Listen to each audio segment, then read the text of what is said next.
Crkva Premudrosti Božije u Carigradu sazidana je na najneverovatniji način.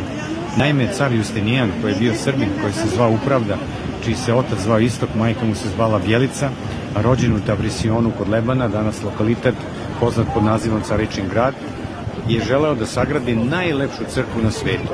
Svi moderni arhitekti toga vremena, 6.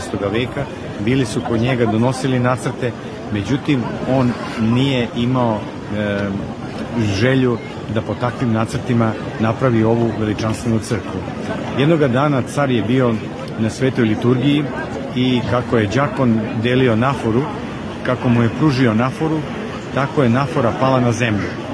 Car je onako bio vidno ljut, đakon preplašen, uzeo je tu naforu, ponovo da mu da u ruku, naišla je pčela i oni su počeli da jure za pčelom da bi je ubili, a car Justinijan je rekao ne, ostavite, možda je to promisao.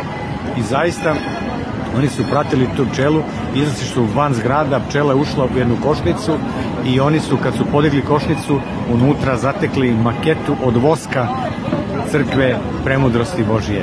Dakle, samo nebo je napravilo projekat za ovu veličanstvenu crkvu, na kojoj je u 10. veku išla i Sveta Petka, kada je služilo odjedanput svetu liturgiju 100 sveštenika